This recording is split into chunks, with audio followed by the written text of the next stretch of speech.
Good morning everyone, this is Shiv Shankar Pathak and you are watching Geography with SS. In this video we will talk about the physiography from chapter 2, Structure and Physiography, NCERT class 11. Physiography of an area is an outcome of structure, process and the stage of a development.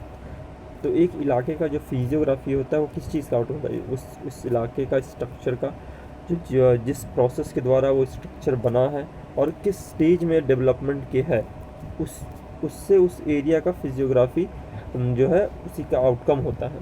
The land of India is characterize by a great diversity in its physical feature.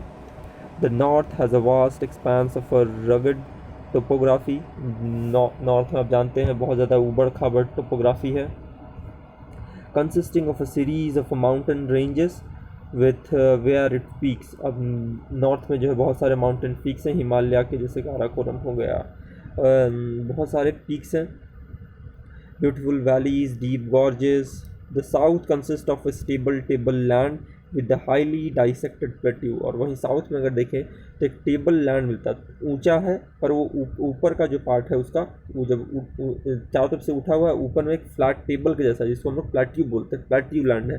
ठीक है, stable table land है और जो dissected है किस चीज़ से, बहुत dissected है, रिवर्स डाइसेक्टेड है, बीच बीच में गैप्स हैं, डाइसेक्टेड प्लेट्यूज. डेन्यूडेड रॉक्स, बहुत सारे डेन्यूडेड रॉक्स हैं. And developed series of scraps, बहुत सारे स्कार्प्स डेवलप हुए हैं इन बहुत सारे इन लॉन्ग पीरियड्स में. इन बहुत सारे कारण हो सकते हैं, एंडोजेनिक कारण हो सकते हैं, एक्सोजेनिक प्रोसेस के द्वारा ये स्कार्प्स और ये जो डेन्यूडेड रॉक्स हैं ये इससे सब फॉर्म हुए हैं. In between these in these two, यानी आपको जो साउथ नॉर्थ में जो माउंटेन रेंजेस हैं और साउथ में जो स्टेबल टेबल लैंड है, इन दोनों के बीच में एक फीचर है बेस. वो बीच में फीचर क्या है, नॉर्थ इंडियन प्लेन हम लोग बोलेंगे. इन दोनों के बीच में नॉर्थ इंडियन प्लेन हम लोग देखते हैं.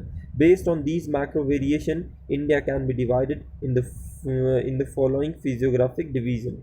तो अगर इन देखें तो इन हम लोग 6 फिजियोग्राफिक डिवीजन में बांट सकते हैं इंडिया को. The north and the north eastern mountains, the northern plain, the peninsular plateau, the Indian desert, the coastal plain and the islands. First हम लोग देखेंगे इसमें the north and the north eastern mountain.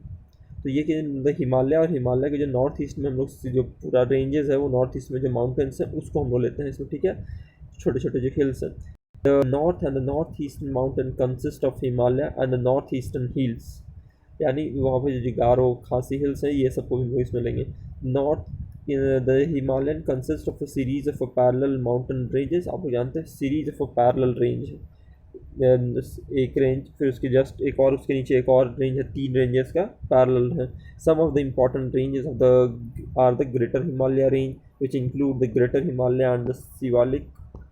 यहाँ पे आप लोग देख रहे होंगे 3, जैसे कि यहाँ पे देख लद्दाख रेंज है, जास्कर रेंज, तो एक पैरेलल पूरा है, एक ऊपर में सबसे ऊपर, फिर उसके बाद ये, फिर उसके बाद शिवालिक रेंज. तो ऐसे ही करके तो है the Shivalik range. The general orientation of these ranges is from north west, यानी नॉर्थ वेस्ट यानी आपको किधर आपको कश्मीर से north west to south east direction, यानी क्रॉस क्रॉस में ये है. ठीक है, कहाँ पे आपको north western part of the India में. अगर वहीं देखें Himalaya in Darjeeling and Sikkim region they lies in eastward direction, यानी ईस्ट वेस्ट में सीधे सीधे है. ठीक है, while in Arunachal Pradesh they are in the from south waste से है नॉर्थ वेस्ट की तरफ, यानी फिर से क्रॉस हो गया, ऊपर से नीचे थोड़ा सा स्लैंटिंग में है. To the north west direction in Nagaland, Manipur and the Mizoram they are in the north south direction, यानी सीधा नॉर्थ से साउथ की तरफ है गया है. और फिर आपको वो जाके आपको देखते हैं वहाँ पे अंडमान में इसी का सबमर्ज पार्ट बोला जाता है इसी को. The approximate length of the Great Himalaya Range, also known as the Central Axial Range, is 2500 kilometre from east to west. अगर सबसे उसका ईस्ट पार्ट देखें और सबसे वेस्ट पार्ट देखें तो ये है 2500 किलोमीटर का पूरा लेंथ निकल के आता है. और वहीं देखें इसका विड्थ देखें तो वेरीज फ्रॉम 160 से लेके 400, यानी इसकी चौड़ाई कहीं 160 सबसे कम है और सबसे चौड़ा जो है वो 400 किलोमीटर का है. From the north to south से. It is also evident from the map that the Himalayas stand almost like a strong and a long wall between the Indian subcontinent and the Central and East Asian countries.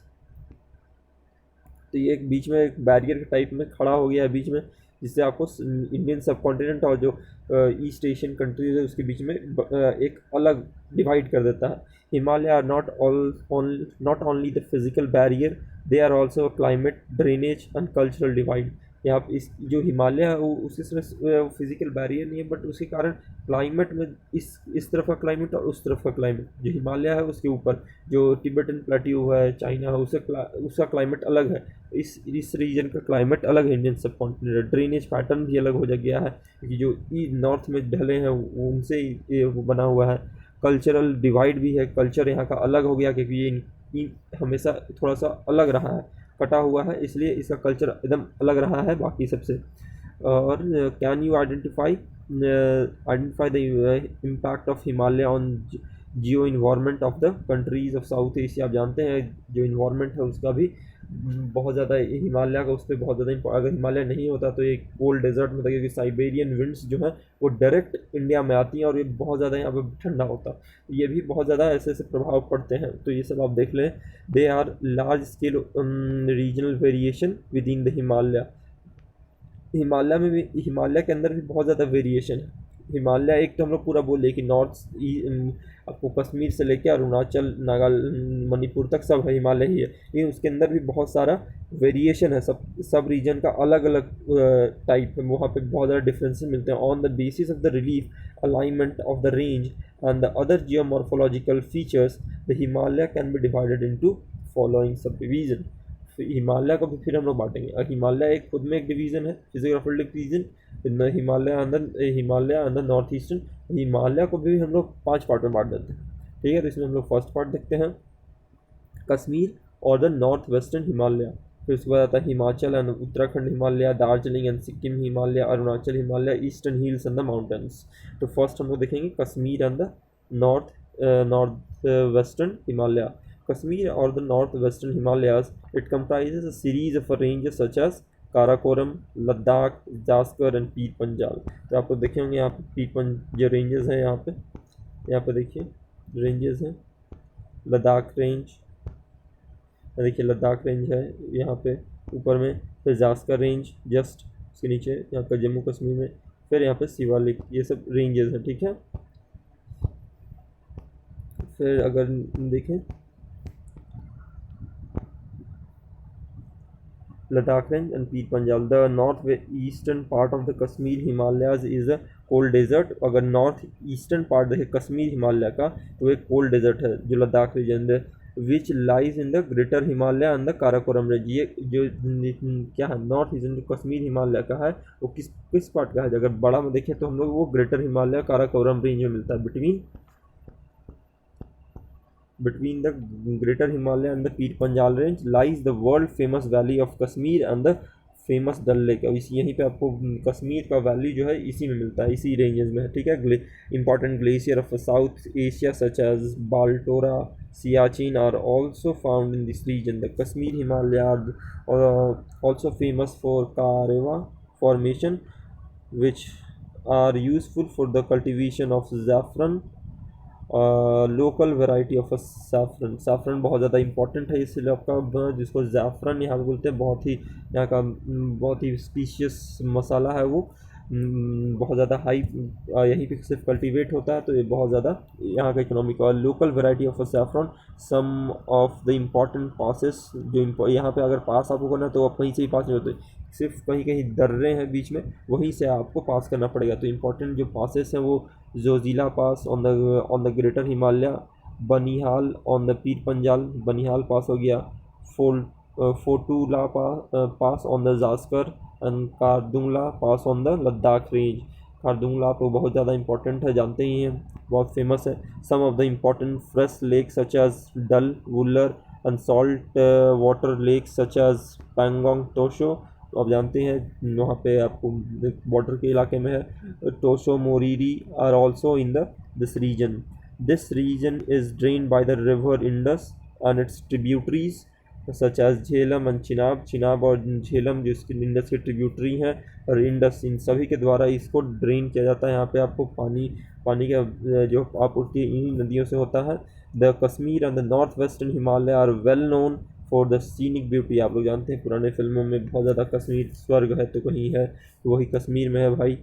Well known scenic beauty and picturesque landscape. The landscape of Himalaya is a major source of the attraction of for adventure। यहाँ पे बहुत ज़्यादा adventure है क्योंकि ये बहुत ज़्यादा पहाड़ी है, पहाड़ी इलाका है, तो एडवेंचर के लिए बहुत ज़्यादा टूरिस्ट यहाँ पे डेवलप किया जा रहा है और बहुत ज़्यादा स्कोप है। Do you know the famous place for the pilgrimage such as Vaishno Devi, Amarnath cave, Charar e Sharif etc. are also located here, and the large number of the pilgrims visit this area। तो इसका जो यहाँ का मेन जो है वो एक तो सैफरन, सेब, और यहाँ का टूरिस्ट जो है यही यही इलाका का, इसी पे यहाँ का इकोनॉमी बेस्ड है।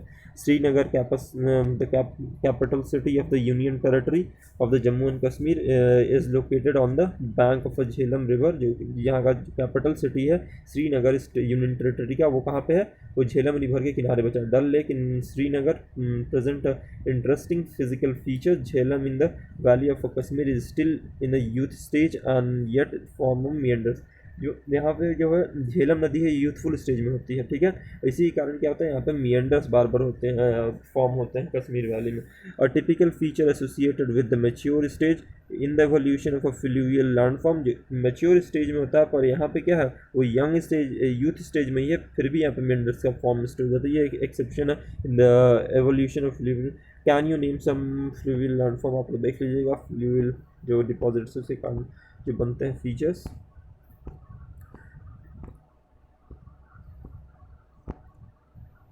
Uh, the southernmost part of this region consists a longitudinal valley known as dunes, Jammu dunes, Pathankot dune, and important example। ठीक है, in Kashmir valley interesting fact देख लेते हैं। In Kashmir valley the meanders in Jhelum river is caused by the local base level provided by the erstwhile large lake of which the present Dal lake is a small part. पुराने ज़माने में बहुत बड़ा part था, उसी का छोटा पार्ट है डल लेक। उसी के कारण यहाँ पे मियंडर जो है झेलम नदी पे मियंडरिंग होने लगता है यूथफुल स्टेज में ही।